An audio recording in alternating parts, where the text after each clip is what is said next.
Yo, y bueno, Lucho, ¿qué pasa? ¿Qué está pasando esta semana? Bueno, ahí charlamos con Lugo y más temprano, mucho debate respecto de el tema de del reparto de las horas de trabajo, ¿no? Pero también algunos datos sobre el desempleo y la subocupación que hay en Argentina. Exactamente. Bueno, el fin de semana sacamos una nota que se llamaba La calle está dura y la fábrica también. De alguna manera, hablando de esto Sí. que ustedes decían, por un lado, en la Argentina contábamos muchas historias, ¿no? De cosecheras, de enfermeras que nos Mm. mandaban sus testimonios, que trabajan 10, 12 horas, ¿no? Y por el otro lado, pibes que quedaron sin laburo y están cartoneando. Y entonces esas eran las historias que íbamos recorriendo y al mismo tiempo los datos duros, que a veces pueden parecer fríos, que es que uno de cada 4 trabajadores está hoy sobreocupado, o sea que trabaja más de 45 horas semanales, que al mismo tiempo hay 2 millones de personas en Argentina que, según las encuestas de la EPH, del INDEC, tienen pluriempleo, o sea que tienen más de un trabajo, van de un trabajo a otro. Y la contracara de eso es, incluso recorriendo los lugares de donde salían esas historias, la desocupación creciente en el Gran Mar del Plata, en el Gran Neuquén, que en general está por encima del promedio, ¿no? de 10% en la nación. Así que nos pusimos a hablar un poco de eso y ahora yo lo que quería traerles, digo, bueno, más allá de que en la nota recorrimos muchos sectores, es lo que pasa en algunos sectores dinámicos, ¿no? O por lo menos así lo llama el ministro de Producción, Matías Culfas, que es de donde dice que va a venir la recuperación, porque son sectores que son más modernos, que exportan. Y entonces en esa nota hablamos un poco, por un lado, con trabajadoras de Mondelez, que nos contaban cómo habían pasado de ser 2.500 trabajadoras a ser 1.300, y a pesar de la modernidad de la fábrica, muchas de sus compañeras pasaban todos los días de la semana pisaban la fábrica. Incluso decía una frase que bueno, a mí por lo menos me pegó, que era que perdían la noción del tiempo, porque no Mm. sabían cuándo era el día de descanso, ¿no? Claro. Porque si entraban el domingo a la noche, hasta el sábado a las 10 de la mañana, que era el último día que la pisaban, era así muy difícil. Así que bueno, Además ahí, Lucho, estuvimos recorriendo. hay un turno en Mondelez, creo que vos lo mencionabas en la nota, que es el turno noche, si no recuerdo mal, Exacto. que implica que todos los días tienen que pisar la fábrica, por cómo está Por cómo está el rotado. el horario rotativo, todos los días tenés que terminar en la fábrica. Exactamente, entras a las 10 de la noche del domingo, salís el sábado a las 10 de la mañana de la semana siguiente, ¿no? Así que bueno, eso además con las horas extras y muchas otras Sí. cosas. Pero hoy quería meterme un poco en un sector del que se ha hablado estos últimos días, ¿no? Que es el automotriz. Sacamos notas en La Izquierda Diario sobre el aumento de la jornada laboral en Toyota, acordado por el ESMATA y la empresa, en Volkswagen, y también lo que está pasando en Toyota. Pero escuchemos un poco a un trabajador de Volkswagen que nos cuenta qué es lo que pasó en estos últimos días. Nosotros veníamos trabajando 8 horas 45 y el ESMATA con la empresa llegaron a un acuerdo para que pasemos a trabajar a partir de agosto. Ya está aplicado 9 horas 45 de lunes a viernes, y están diciendo que el sábado es optativo, que todos sabemos que lo optativo termina siendo obligatorio, al punto de que están diciendo que hay que presentar un certificado médico si no te presentas el sábado a trabajar.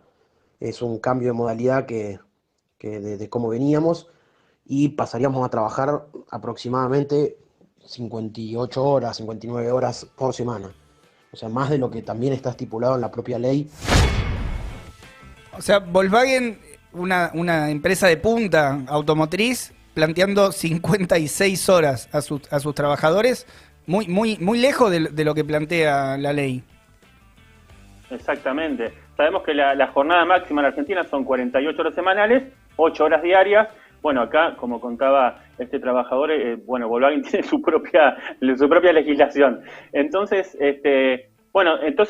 nos contaba un poco que también que pasaron a ser 5.000 trabajadores de hace unos años, y con los retiros voluntarios, los que se fueron rompiendo, los despidos por engoteo, terminaron siendo menos. Pero la empresa quiere que sigan, que los que son ahora, que son 3.000 trabajadores, justamente extendiendo la jornada, con la robótica y todo eso es aumentar la productividad, porque lo que habla el gobierno y las empresas es que quieren hacer un salto productivo. Justamente en las automotrices fue un sector que se siguió trabajando en pandemia, salvo un mes que pararon, se siguió trabajando, incluso en Volkswagen hubo 4 muertos por COVID y hubo muchos contagios a costa de sacar la producción, ¿no?, muy rentable de las Amarok. Y lo que sucedió, bueno, fue que en marzo se conoció que aumentó un 110% la producción automotriz dentro en general, ¿no? Y bueno, una de las explicaciones es la que nos contaba acá la extensión de las jornadas, pero escuchemos un segundo audio de un trabajador, de este trabajador de Volkswagen. La fábrica viene produciendo más o menos entre 300, 350, 360 camionetas al día y Taos y Amarok. La fábrica está facturando más o menos entre 1.000 y 1.200 millones de pesos por día y están obviamente aumentando mucho los ritmos de producción.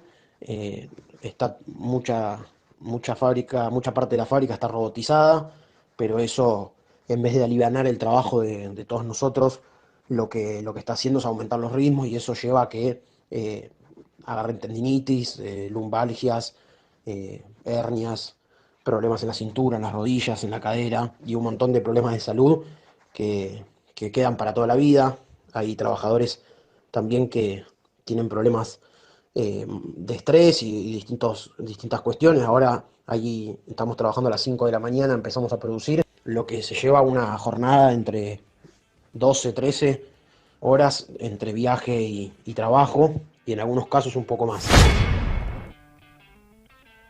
Bueno, ahí lo escuchábamos, decía hasta 12, 13 horas, ¿no? Porque obviamente muchos viven un poco más lejos, pero dos conclusiones de lo que contaba acá, de lo que está pasando en Volkswagen. Por un lado, los efectos del aumento de la jornada laboral, que es los trabajadores que se rompen, los trabajadores que tienen enfermedades laborales, ¿no?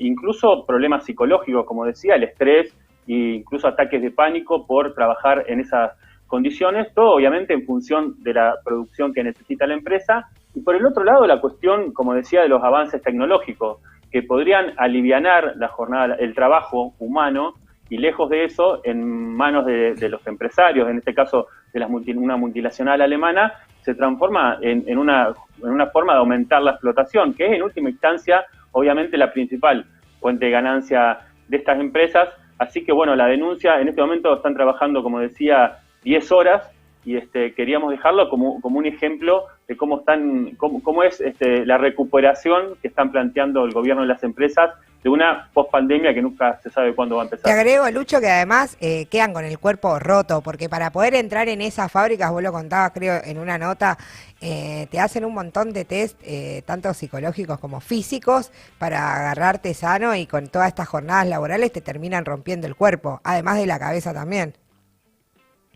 Sí, totalmente. La productividad está al servicio, obviamente se la quedan las empresas. Ahí mostramos varios estudios de cómo había aumentado la productividad en muchos sectores y cómo eso no había sido reflejado ni en condiciones laborales ni tampoco salariales, ¿no? Y de ahí, bueno, el último caso que por ahí se hizo conocido estos últimos días es el de Toyota. Ustedes no sé si lo pudieron tratar. Sí, bueno. hoy mencionó algunas cuestiones Lu, al menos la idea, digamos, de por dónde viene el planteo, y de los 200 empleos que no podía conseguir, sí lo habíamos mencionado. Bueno, efectivamente, como sacamos a la izquierda ayer, era una fake news, decíamos nosotros, porque había el Daniel Herrero, el CEO de Toyota, decía que no podía conseguir 200 estudiantes secundarios, y se demostró que era una mentira. Por un lado, por cientos de pibes de ahí de la zona de Zárate, Varadero, Campana, mostraron que habían enviado su currículum, que le habían quedado en llamarlo y no los habían... más allá de la crisis educativa que efectivamente hay con la expulsión de la juventud trabajadora del secundario, pero que efectivamente era mentira, que no había gente jóvenes que se habían ofrecido para trabajar. La segunda cuestión era que muchos de esos pibes contaban que les hacían, como decía recién Tom, hasta 9 exámenes, donde querían que estén perfectos. O sea, perfectos quiere decir todo tipo de tomografías y todo, porque necesitan después poder usar esos trabajadores durante 2 o 3 años, que es lo que les pueden llegar a durar, y romperlos. Pero para eso lo necesitan en óptimas condiciones cuando los contratan. Y la tercera cuestión es que se demostró, eso lo publicamos ayer, es que en realidad era un mangueo de la Toyota, porque el ministro Moroni, siempre rápido para estos mandados, le dijo: señor Herrero, nosotros le podemos conseguir los trabajadores y le vamos a ofrecer un descuento en las cargas patronales. Así que no sabemos cuál era el objetivo de Herrero, pero lo que consiguió fue unos buenos millones de pesos ahorrarse en cargas patronales. Pero yo lo último que quería decir era lo que charlamos ayer justamente con un trabajador de Toyota, porque está la cuestión también de cómo se trabaja, volviendo a la cuestión de la jornada laboral dentro de esa fábrica japonesa de última tecnología. Obviamente no podemos decir su nombre porque estas empresas hacen muy liberales, muy democráticos, pero obviamente echan a cualquiera que los critique. Pero nos contaba que estaban haciendo, jornadas de 9 horas, pero que en muchos casos se extendían a 12 por las horas extras, que también que estaban produciendo entre 290 y 300 vehículos por turno, teniendo en cuenta que son 2 turnos. Están haciendo 600 Hilux, ustedes no sé si la conocen, una camioneta bastante cara, va desde los 5 millones la más barata. Bastante cara. Inaccesible, diría yo, para la media. Inaccesible. Claro, la compra, yo qué sé, por ahí un sojero, alguien que tiene que le va muy bien. Pero va desde los 5 millones una simple cabina hasta 8 millones la SW4, que es la más cara. Ellos cuentan cómo hacen una camioneta cada 94 segundos, y incluso siguieron trabajando durante la pandemia. Es una locura. ¿Y saben cuántos trabajadores se contagiaron entre trabajadores y allegados de Toyota? ¿Cuántos? 2.200. Para un producto esencial, ¿no? Porque las camionetas las necesitamos todos los días. Dijeron que iban a hacer respiradores, hicieron camionetas y contagiaron, no sé, debe haber ciudades que tienen menos contagiados que Toyota. Es increíble, una sola fábrica. Pero así fue como siguieron produciendo a full. Entonces, esto fue, por supuesto, a costa de la salud de los trabajadores y, otra vez, como hablábamos en el caso de Volkswagen, de poner toda la tecnología y todo eso, en realidad, al servicio de intensificar la jornada laboral, de aumentar la explotación obrera, que es la principal fuente de ganancia de estas empresas. Entonces, para cerrar, quería 2 conclusiones. Por un lado, como decíamos, como a pesar de que algunos colegas de Piñanelli, ¿no?, que es el dirigente del ESMATA, como Jack y Palazzo, hablan de reducir la jornada laboral, la realidad es que muchos sindicatos que son parte del Frente de Todos, de la CGT, lo que están haciendo es acordar aumentos, ¿no?, en la jornada laboral que favorecen básicamente a las empresas y rompen a los trabajadores. Y la última es lo que venimos diciendo de alguna manera, que lo muestran estos ejemplos, que es lugares empresas donde la tecnología y la cantidad de horas que trabajan los trabajadores de 56, 58, permitirían justamente, demuestran lo que es la importancia de nuestra consigna de reducir la jornada laboral. Se podría reducir a 6 horas, se podría repartir el trabajo para trabajar menos, para que estos trabajadores no tengan que estar 12, 13 horas alrededor de una fábrica, y para poder disfrutar del tiempo libre, obviamente con un salario que cubra la canasta familiar. Así que queríamos tomar el ejemplo de las automotrices para hablar un poco de uno de los planteos que está haciendo el Frente de Izquierda en esta campaña.